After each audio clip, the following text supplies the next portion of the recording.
Hello everybody, welcome back to the channel. Welcome to the channel. If this is your first time, I've just come in from a gig. So the second gig today, as I had one in the afternoon, one in the evening. So I've been singing two very different sets actually. So very different gigs. One was like a celebratory, Christmassy staff party kind of function. And then the one in the evening was a gig that was much more of a listening gig. They're all original songs. It was a really lovely venue, awesome audience, and it was like just perfect sound. And they would be able to hear a pin drop, that kind of gig. So you had to really worry about making a mistake. And that was a really cool gig as well. So the reason why I'm doing this now, before I've even put the kettle on, is because I want to try and keep my thoughts fresh for the third prompt in this tag.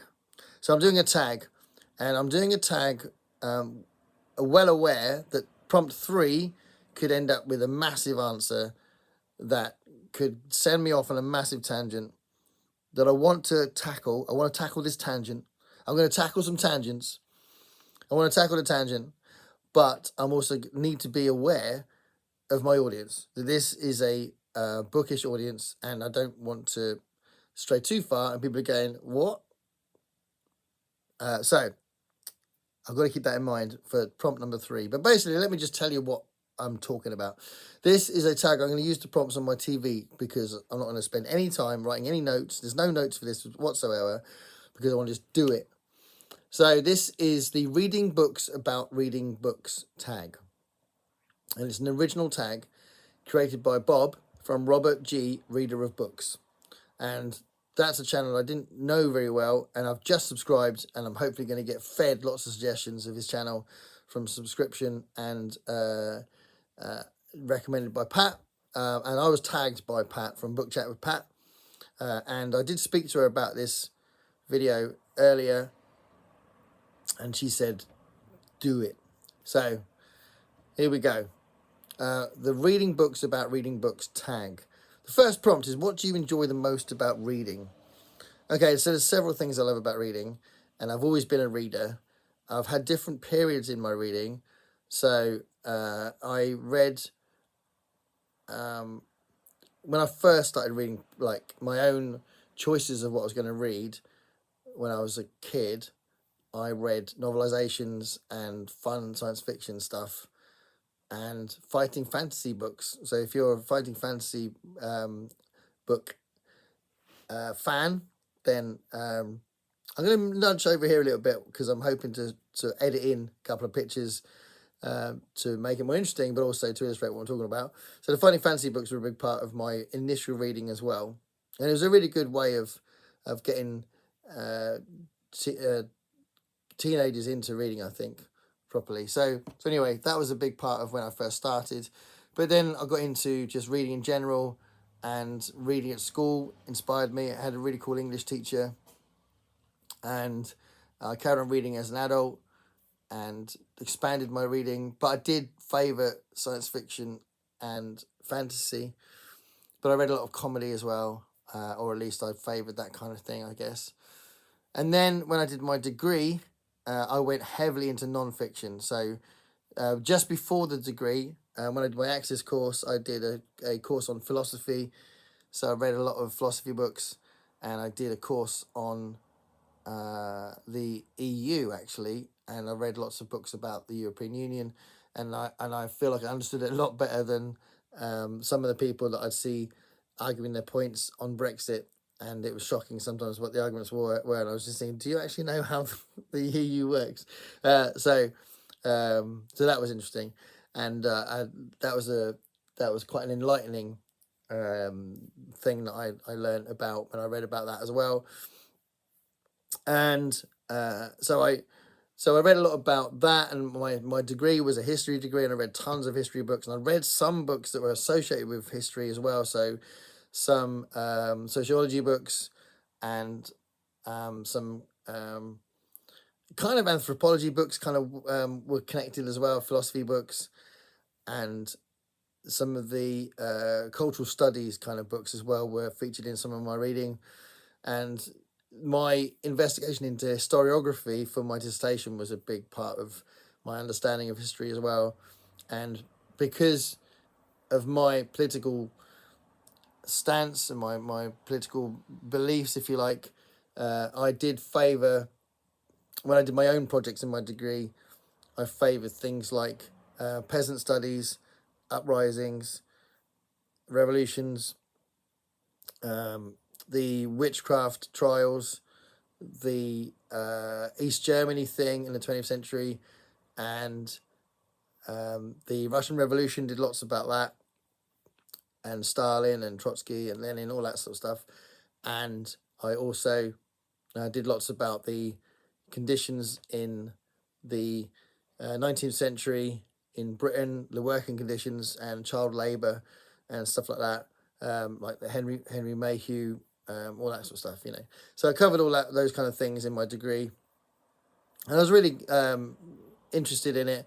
And I looked at, and ultimately, you know, my favourite historians were Marxist historians, and I got a lot out of people like Eric Hobsbawm and Christopher Hill and E.P. Thompson. Those are my three historians that I chose to completely base my dissertation on. And I answered the question, were these three historians Marxist, and how did their Marxism produce their theories on how history worked? And it was a really interesting project.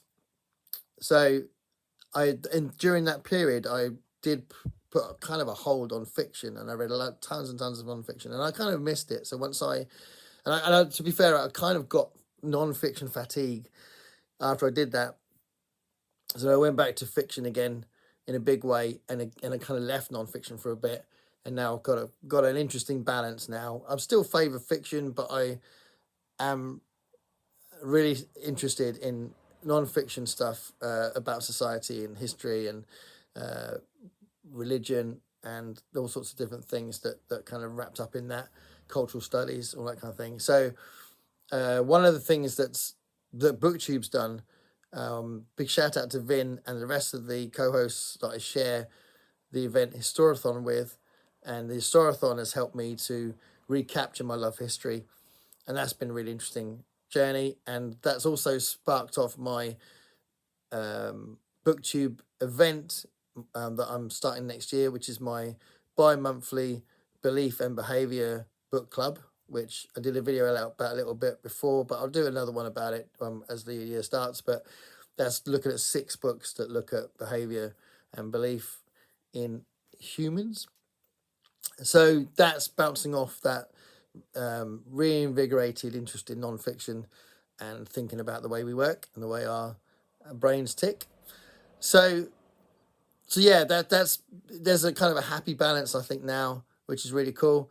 But the answer is, what do you enjoy the most about reading? I enjoy learning about history, learning about how we've dealt with the big questions in the past, how we deal with it now, theories and philosophies about the world and the things that we can't really answer, scientific stuff, the natural world.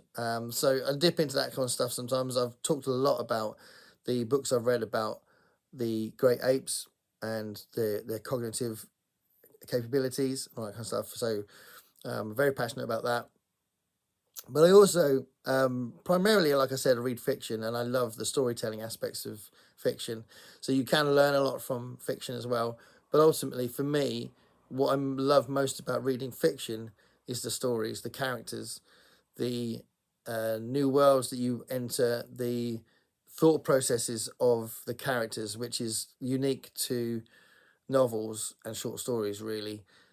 So I think that's what I think is the most captivating thing about a novel or a short story, I think, and that's that internal dialogue you get. Sometimes, even if it's a third person narrative, I'm not suggesting this is just about first person narratives, but third person narratives also include the thought process of the protagonist or whoever, which you don't necessarily get in other art forms. So that storytelling thing, I think, is Absolutely amazing. Okay, second prompt. What is the greatest benefit you get from reading? The greatest benefit you get from reading. So it's kind of similar to the first question, but I think you do become more empathetic, and you have a better understanding of the world and people through reading. And I think the greatest benefit is that your world is opened up and your understanding of people, I think, is true. Which doesn't necessarily mean everything I read is really worthy and deep and meaningful, but I do think in general that's probably the greatest benefit you get long term from reading. And I think you become more articulate as well. Your vocabulary expands, and you can uh, articulate what you're trying to say better. I think if you are a reader, I think that might be overstated, to be fair, but yeah, I think so. The third question is there any other activity which gives you satisfaction similar to reading? Okay, so this is the one that I'm well aware could be a massive long tangent, because without alienating most of the people that might be watching this, my first love is music. I am a musician. I'm a music teacher. Every single aspect of my life includes music. I don't like a quiet, silent room. So I will have a silent room to read, but those are moments in my life that I've chosen to give to reading. And if I'm doing anything else, there's music involved. So if I'm doing housework, there's music involved. If I'm in the kitchen, there's music involved. If I'm cooking, there's music involved. If I'm just doing some work at work and I'm on my own, I'll have music playing. I have music playing whenever I can. It's actually everywhere. One of the things that I think people don't necessarily acknowledge or realize is that we all need music. Music is the backdrop of so many things you don't even notice. And without it, a quiet, silent world is odd. So this is not to say that you won't get moments in your life or in your day that's quiet and silent without music, but I think when you think about it, you might be surprised, unless you've thought about this already, you might be surprised at how much music features in your day when you're not voluntarily choosing to play music yourself. So it is everywhere.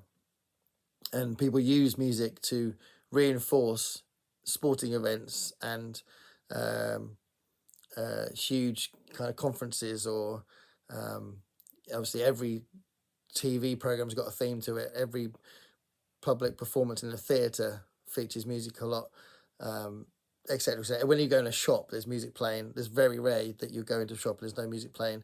Cafes and restaurants have music playing. Blah blah blah. Music's everywhere, but for all the right reasons. The reason why music is everywhere is because it is so significantly crucial to our well-being, and it speaks to us in a way that nothing else does.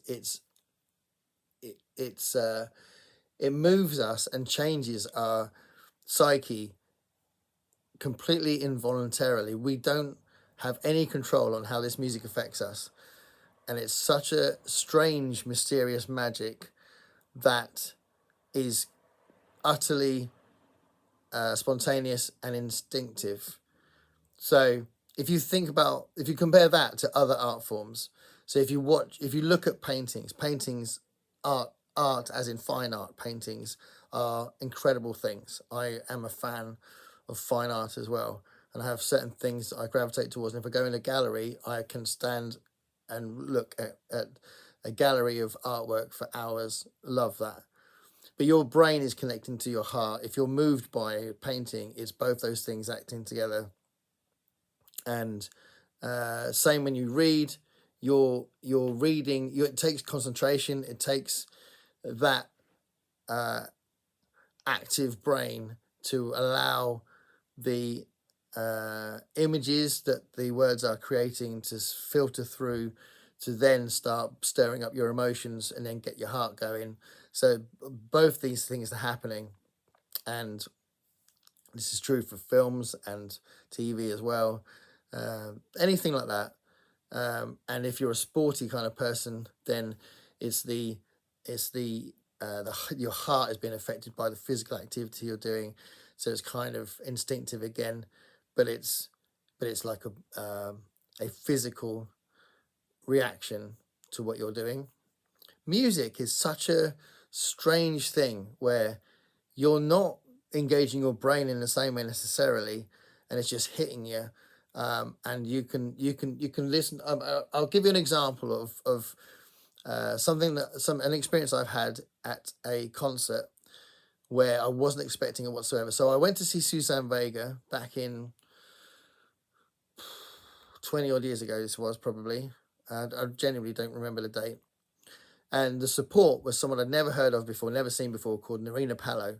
I since became a big fan after this night for some reasons that I'll just explain in a moment. So I'll always recommend you go to see the support act because you've paid for the money anyway. Why not see the support act? Sometimes the support act's amazing. And she really was, but I didn't know anything about her. So we go in there, and at the time, I was really struggling. So actually, I might be able to work out when this was because it was during my PGCE. It was during when I was training to be a teacher. So this is 2007 to 2008. So it was about 20 years ago, almost 20 years ago.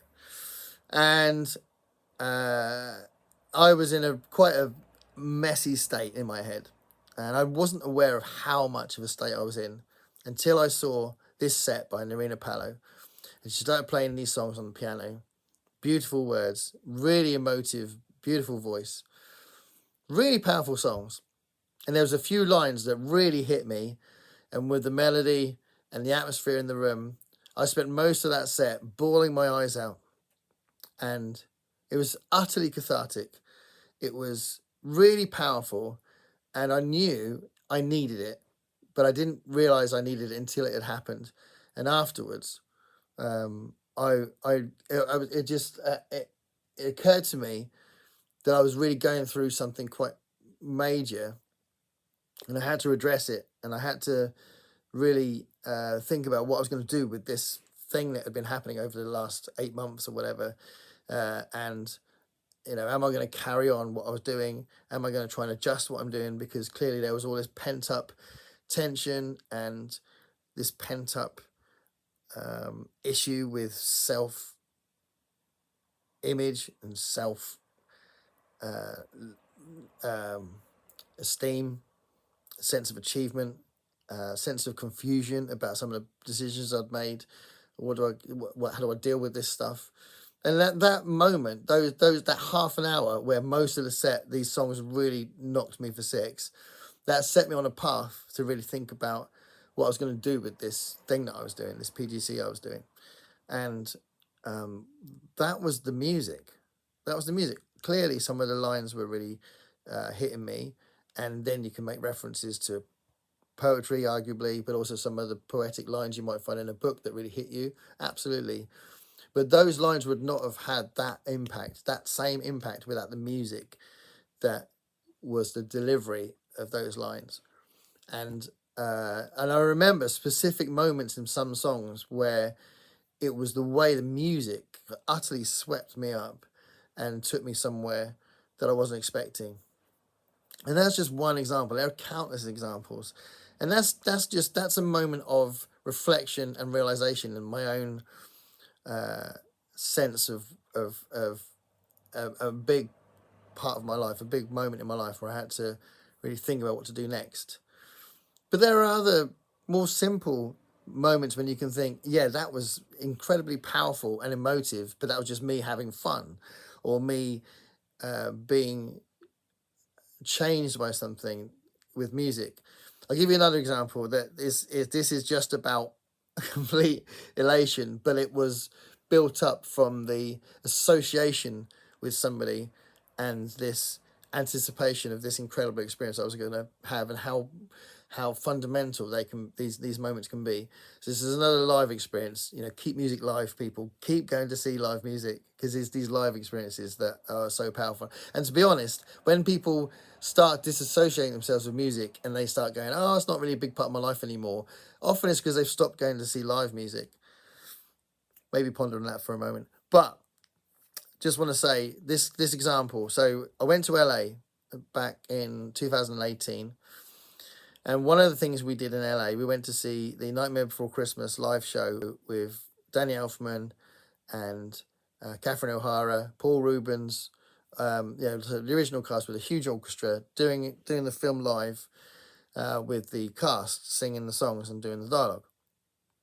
Singing the songs, not doing the dialogue. That was the film, but just singing the songs. It was amazing. And part of that was there was this sense that everyone knew, because he'd been doing it, that at the end of the show, as an encore, Danny Elfman was going to come on and sing a song, do an encore. And because it was in LA, because I'd seen the same show in London, by the way, a couple of times, but because it was in LA, and Oingo Boingo were hugely famous in LA, and there's literally an Oingo Boingo Day in LA, and I'm a massive Oingo Boingo fan. They're literally one of my 3 favorite bands of all time, which is why he's one of my heroes. And there was a very, very strong chance, and it had been spoken to me lots of times, that there was a very strong chance that he was going to perform Dead Man's Party. So I'd heard him do encores of like Minnie the Moocher and things like that as an encore to that show. But I had never heard at that point Danny Elfman singing a song from his Oingo Boingo days live. And actually, I've never heard him sing an Oingo Boingo song live since. So this was this incredible moment, which I utterly fell apart when this anticipation just built up and just exploded when they started rolling the drum kit onto stage. So imagine he hasn't started the song. He's nowhere near starting the song, because basically they're just changing the stage around, and they're bringing on a drum kit. So they're bringing on a drum kit, and I start bawling my eyes out, because I realise that it's going to happen. I'm going to hear Dead Man's Party, and I realised this was going to be the thing. People kept telling me it wasn't going to be Minnie the Moocher, it was going to be Dead Man's Party, and I was going to hear him sing an Oingo Boingo song live, and I couldn't cope. I could not cope. I was in pieces for the entire song. It was such a powerful experience, and this is not that other experience. This is about the definition of pleasure. This is something that the pleasure was so huge that I literally could not contain myself. And I can reel off dozens of books that have given me a lot of pleasure, but they haven't made me completely fall apart, and I'm like a utterly helpless mess. So I want to make sure I'm reading the room. I know that this is a primarily bookish channel, and I want to talk about books. But with this question, I cannot ignore the fact that, is there any other activity which gives you satisfaction? Music is such an important part of my life. It's such a huge part of why I get up in the morning. It's such a huge part of what makes me happy. It's something that I feel a lot of pride and determination and sense of achievement and passion about trying to instill that on the young people that I teach. When I speak to teenagers about how I desperately want them to get an experience of performing live, to see if they love it anywhere near as much as I do. And if they do love it, I'm so pleased for them, because performing live on stage, songs, whatever instrument you play, is such a powerful, unique and lovely experience. And playing in front of a crowd, playing to an audience, the audience singing your songs back, maybe anything like that, it's just an incredible experience. So because I feel really strongly about that, music is a huge part. So without waffling too much, this question number 3, is there any activity which gives you satisfaction? It's just such an understatement to say that music gives me satisfaction. It is literally it's my everything. So I love reading. I love the fact that this channel talks about books so much. I love talking about books with people, but I can't ignore the fact that music is what keeps my blood pumping. Okay, number 4. Do you have a dedicated time each day or specific days of the week set aside for reading? I do set time aside for reading, because if I didn't, I don't think it would happen as much as it does. So I want to keep reading and reading as much as I can and try to read every day. And I do read pretty much every day. The only times I don't read is when I'm too tired and I've set myself up to read and fall asleep. So I don't have a dedicated time each day, as in from this time to this time I'm going to read. But there are certain times, like if I get a bus to work, I will read on the bus. If I get any kind of train journey, I'll always read on the train, which is an interesting change because I used to always set up music to be played through headphones when I went traveling. So I kind of miss that a bit, and I might decide to start varying that and juggling between reading on a journey and listening to music on a journey, maybe. Because I do kind of miss the fact that there are still some albums I haven't heard properly or haven't heard enough because I've been concentrating on reading on journeys. But that's what I've been doing. That's what I do. So I definitely get some good reading time on public transport. But then also at night, I quite often have a lot of time to read at night as well.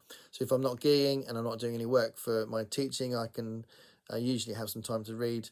And I don't watch as much TV as I used to, and I don't watch as many films as I used to, but I want to watch more films, and I am currently, because I feel like I'm missing out a little bit on that. But I do read a lot in the evenings, it's got to be said. So I do give myself dedicated time, but it's not a specific time, but I have to give myself dedicated time. Otherwise, it just doesn't happen. So I do think that's worth thinking about. If you are thinking, do I read enough? I'd like to read more. You can give yourself more time. I think you got to make time sometimes. Number 5, do you have a dedicated amount of time each day for reading? That's really similar.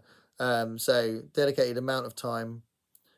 A dedicated amount of time. No. If I usually it depends on the book. So if I have started a new book, I like to get past 30 pages before I leave it. So I'm kind of fully immersed in the book. Usually after 30 pages, if you're not fully immersed in the book, you're probably not going to like the book. Or at least it's going to have to win you over. If I get to 50 pages, it probably means I can't put it down. And if I've read 100 pages in one sitting, that means I'm really loving it. But I like to get to 30 pages after my first sitting to get a sense of what the book's trying to do and to kind of get into the book. So that's obviously takes a specific amount of time. But when I'm just going back into it, it depends on the book. If I'm loving the book, I'll try to read as much as possible. But if I'm not loving the book, it might be like, oh, I better read some more of that, and I'll read another chapter, that kind of thing. So that's a little bit more trying to get through something, trying to push yourself through something to finish it. Number 6, what is your favourite essay or book about the joys of reading? So I really wish I had a good answer for that, but I was thinking about it, and I just haven't. And if I looked for something, then it would just be nonsense because I'll be looking for it for the question. So I haven't got a favourite essay or book about the joys of reading, but there's a great book about writing which is kind of related, which is Dance Macabre by Stephen King. It's a great book and I would recommend it. It's really, really good. And he talks about his love of reading horror as well, some of the things that have influenced him in his writing. Okay, next question is 7. What is your favourite quote about the joy of reading? There are some great quotes out there. But let me try and I'm going to try to hopefully not paraphrase, get as close as I can to a very famous Groucho Marx quote. Outside of reading, no, outside, no, hold on, outside of reading. I can't remember the quote. I'm going to put it up now. This is the quote, and I love it. So this is a classic Groucho Marx quote. I'll just put it up here for a minute.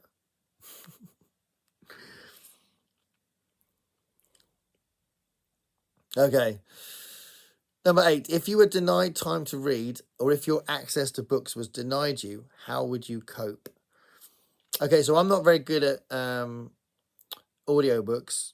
I would probably develop an ability to appreciate audiobooks better, I think. And it would clearly be something I would miss, and I'd be very sad that I couldn't access books if I went blind, which I do worry about.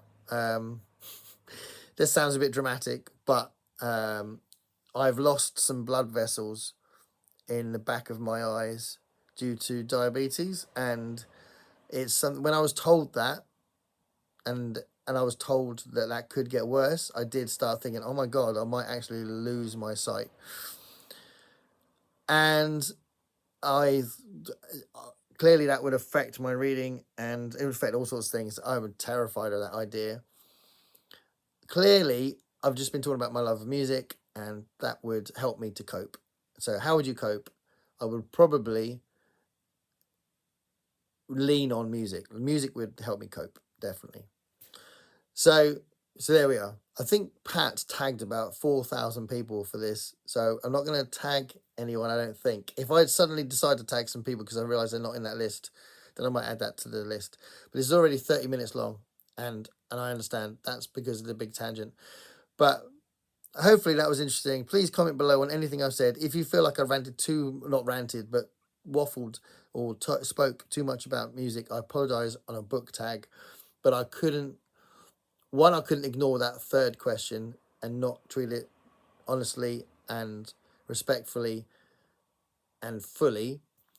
But also, I think it's not necessarily said enough on our little corner of BookTube, because there are some people that just talk about the reading, just talk about the fact that all they do is read, which is fine. But I think it's nice to acknowledge and appreciate something as significant as music, I think, personally. So there we are. That's my response to the reading books about reading books tag. It's a great tag. It's an interesting channel that comes from, so I'm going to look more into Bob's channel. I really love Pat, and it's a really great friendship that I'm developing with Pat, which is great. So check out a channel, but I'm sure you watched Pat's channel anyway if you watch this. And thanks a lot for watching. As always, using books or music or any other art form that you're interested in, stay curious, everybody.